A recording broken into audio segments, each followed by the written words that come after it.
David Ben-Gurian, speaking in Jerusalem. Good evening. This is Unu in Hong Kong.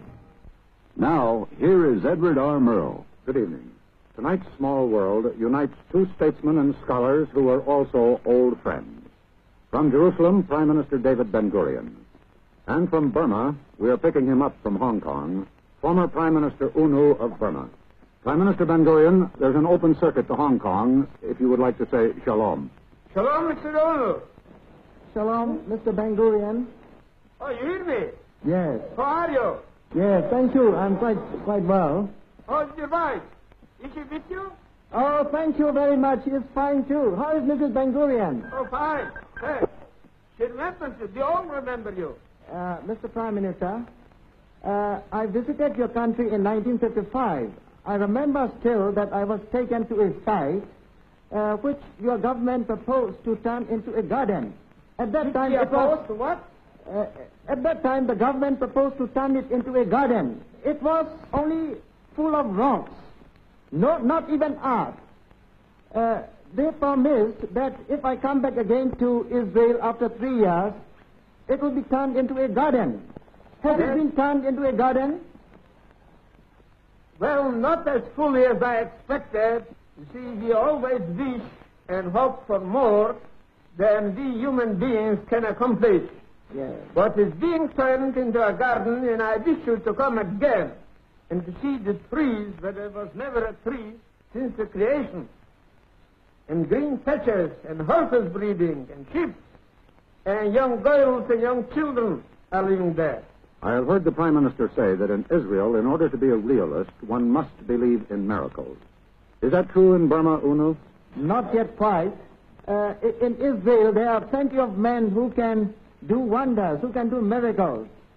And I've seen some of the miraculous things they have done themselves. Because they have turned deserts into gardens. They have turned the rocks into, oases and things like that. So, to me, when the Israelis said that they would do certain things, I believed. Prime Minister Ben-Gurian, did you know that our friend Unu once translated Dale Carnegie into Burmese? I'm sorry, I'm afraid not. Well, sir, he was a proficient salesman and teacher of public speaking. And he Salesman. I was never a salesman, see? The man who wrote How to Win Friends and Influence People. What? This is one of the most popular books in the whole world. It cannot be done by books. It can be done only by heart. One cannot learn that. He must have it in his soul. Unu translated that book, you know. Into Burmese? Into Burmese, yes. I see. And did you make many friends by that? Yes, it is still very popular in our country. Well, in How to Win Friends and Influence People by Carnegie and Unu, it is stated that the sweetest word in any man's language is his own name.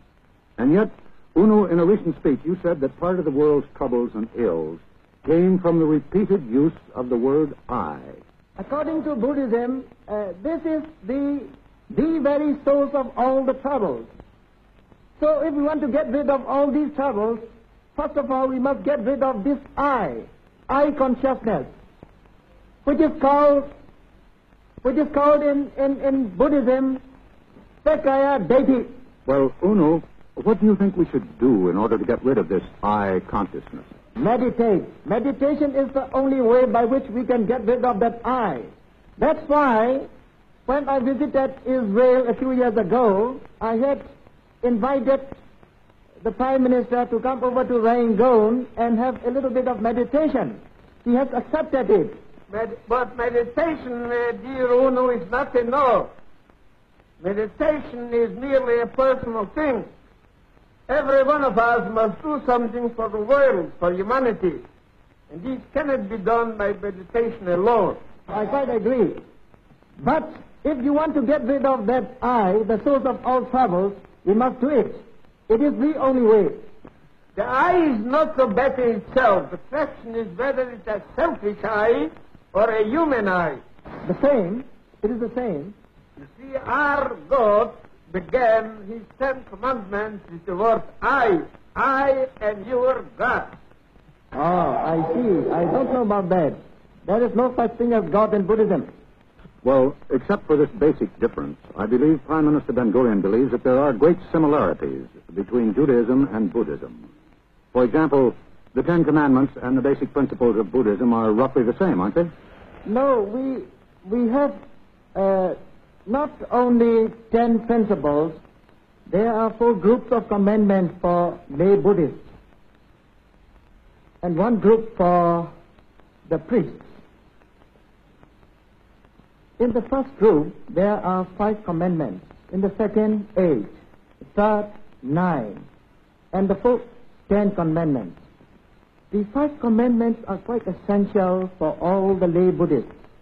These are: you must not kill, you must not steal, you must not commit adultery, you must not tell lies, you must not drink intoxicated liquor. It is quite essential for every lay Buddhist to observe the first group of 5 commandments. He cannot break any one of them. For the priests, there are 227.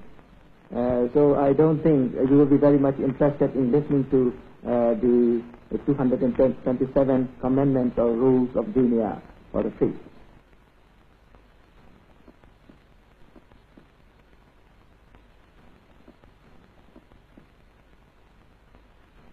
Prime Minister Ben Gurian, you spoke at length about Judaism and Buddhism, and you pointed out the similarities between the two. But I have the feeling that UNU does not entirely agree with you. It is similar and different. It's similar in that respect that Buddhism wants people to live in peace, love each other, help each other, and to draw away hatred. Yes. The best saying of the Buddha, as far as I know, in the Dhammapada, where he says that enmity doesn't cease by enmity, Yes. only by love. And this is almost the same what he said in our Torah, that you should love your fellow men like yourself. That is the similarity. But there is also a difference. There is a great deal of pessimism in Buddhism. The Buddha said that life is suffering and misery and pain and sorrow. While it is true that there is misery and suffering in life, but we believe there is also joy and creativeness in life, and not merely misery. That's the difference. Buddhism is not pessimistic, it is optimistic. We put special emphasis not on suffering, but getting out of the suffering. That is that is the thing on which we put special emphasis. Well, gentlemen, there are certain similarities in your careers, at least to the extent that both of you, at the height of your political power, voluntarily stepped down. Ben Gurian to go to the desert and raise sheep, and UNU to go to a monastery and contemplate. How could you afford to do that, and how could your countries afford to let you do it? I did step out in 1956. You can say it is mainly for contemplation. At that time, my people didn't want me to go, but I've got to go because I'm replying to the inner arch. And when the people understood that I did so in response to the inner arch, they were not in my way. They simply let me go. What I came originally to do in this country, work. You see, our belief is that a people must live on its own work.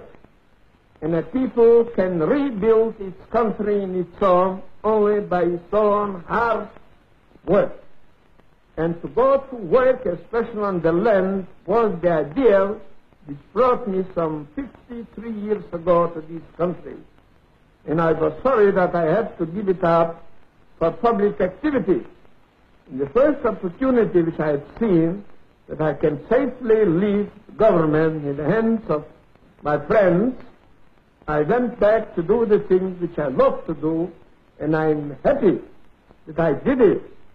And I hope I will be able to do it again next year or sometime, either when I will leave or they will throw me out of the government, because it's bound to come sometime. I had never wanted to be in the government service. That's why it is very easy for me to step out. But I had to step into the government because our late leader, Bujuk Aung San, was assassinated. And all my friends wanted me to get in. And I got in only after I got the promise from them that I would be allowed to get out after 6 months. But unfortunately, after 3 months, we had general insurrection in Burma, so I couldn't get out.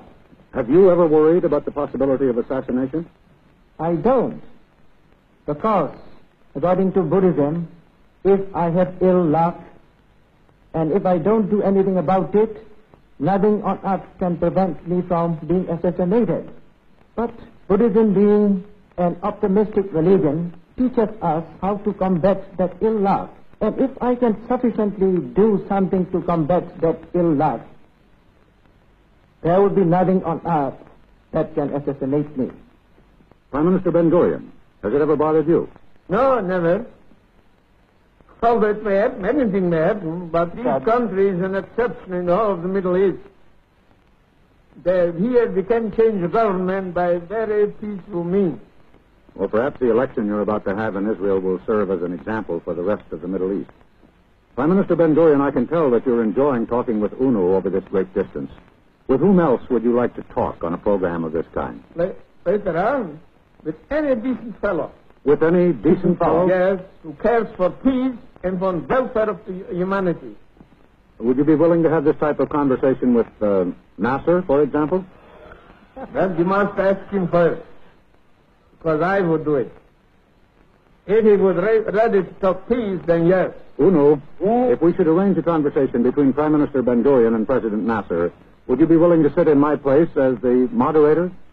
Moderator? Yes. If both of them agree, will agree, I don't mind. Well, gentlemen, we have reached the end of this conversation. Would you care to say good night to each other? Good night, Mr. Prime Minister. Good night. I hope we will see each other sometime. I should very much like to. And give my regards to your wife and on behalf of my wife, too. Yes, give my regards to Mrs. Ben Gurian, too. Thank you very much. Yes, give my salams to the people of Israel, will you? And I wish your people prosperity and peace. Yes. Shalom. Shalom. Oh, shalom. Shalom, shalom. Thank you very much, and good night and good luck. Next week's guest in just a moment.